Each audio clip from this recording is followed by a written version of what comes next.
Maria Alejandra, And my name is Valeria.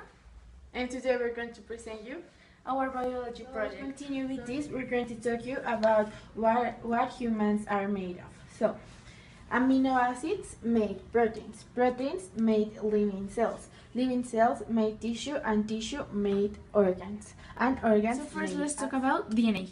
DNA means deoxyribonucleic acids, and it is a molecular blueprint for all living things. It is made of 5 elements: phosphorus, oxygen, nitrogen, carbon, and hydrogen. It have a double helix shape, and DNA makes amino acids, and the nucleic acids are the main bases of the DNA. First we have thymine, then adenine, then guanine, and finally cytosine. Thymine is always going to be with adenine, and guanine with cytosine. It doesn't matter the way you put it, always they are going to be in pairs.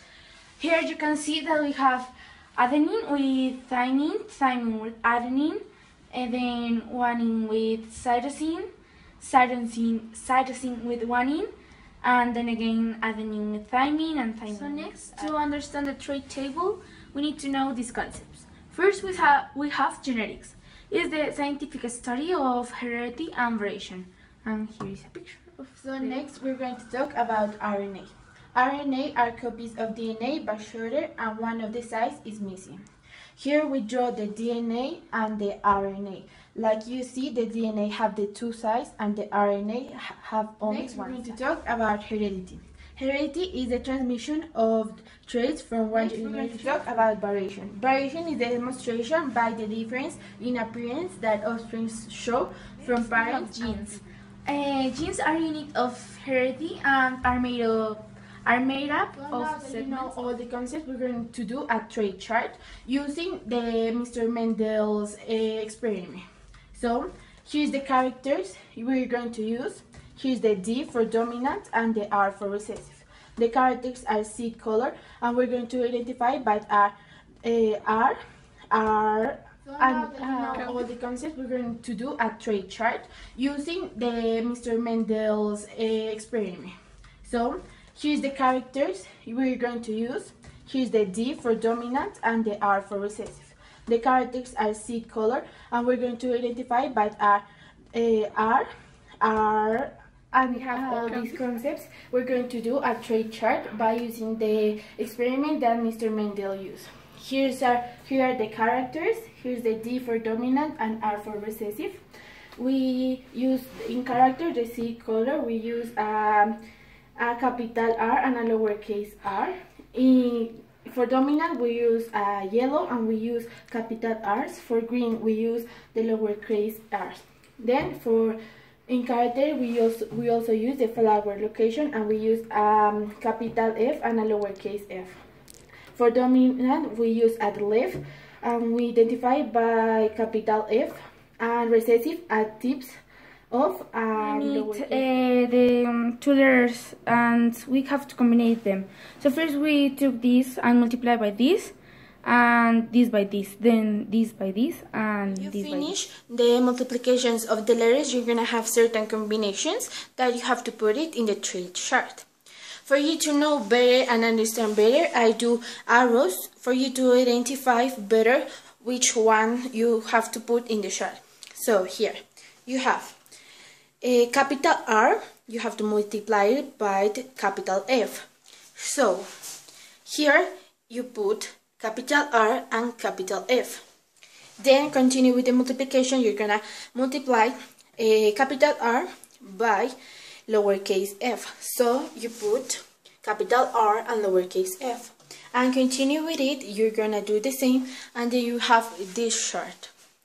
So in your chart you will have this part and this part, but then you have to do the combination. So you start by this chart, and you start by putting first the capital letters. Always you're going to put first the capital letters and then the lowercase letter. So you start by this. So we have capital R, capital F, capital R, and capital F. So the combination will be first capitals, so it will be capital R, capital F, and capital F. Continue, you will have a capital R, but then you will have a capital F and a lowercase f. So if you follow the rules, you're going to put first the capital F and then the lowercase f, and then continue till you finish your chart, and then you have all your find the heterozygous. So you have to think if one dominant homozygous and a recessive homozygous is 6.25, so you have to do the multiplication. So you're going to multiply 14 by 6.25, that is one of each chart, and it's equal to 87.5. So the answer is 87.5. So in this moment we have this part, but we haven't finished. When you finish doing the percent of dominant homozygous, recessive homozygous, and heterozygous, you will need to do or to find the radio and the fraction. Okay, let's just start.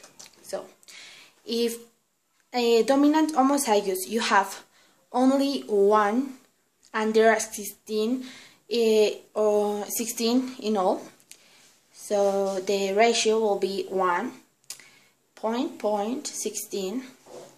The recessive homozygous will be the same because there's only one, but in the heterozygous will be 14/16.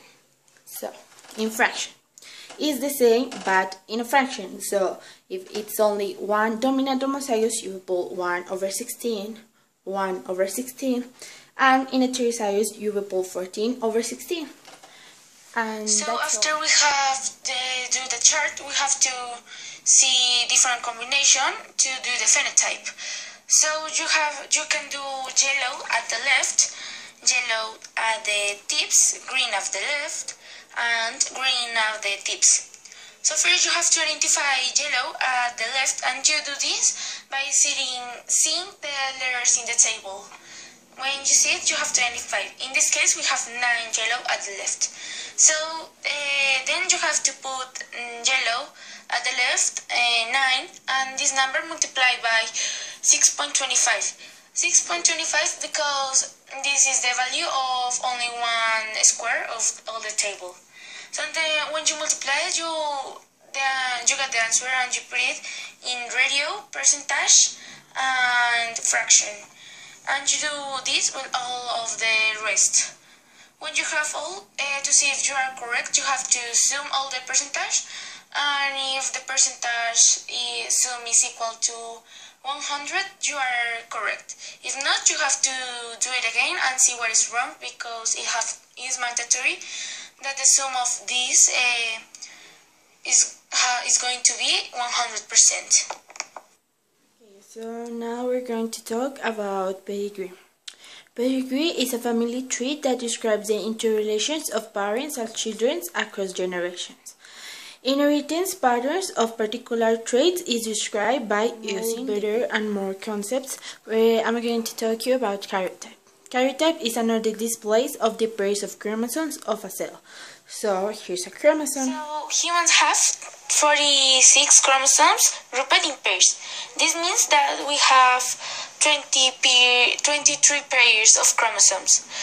Now the structure of the chromosomes is, first we have at the top the pair of homologous replicated chromosomes, then we have the center, then we have the sister chromatics, and finally we have the metaphase chromosomes. Now for like a fun fact for you to understand the topic that we're going to explain next, you need to know what are the three parts of the DNA to run it. So there are phosphate, sugar, and the base that could be adenine, guanine, thymine, and cytosine. So we have the DNA nucleotide. The DNA nucleotide has a phosphorus, a sugar, and a nitrogenous base. The nitrogenous base can be adenine, thymine, cytosine, or guanine.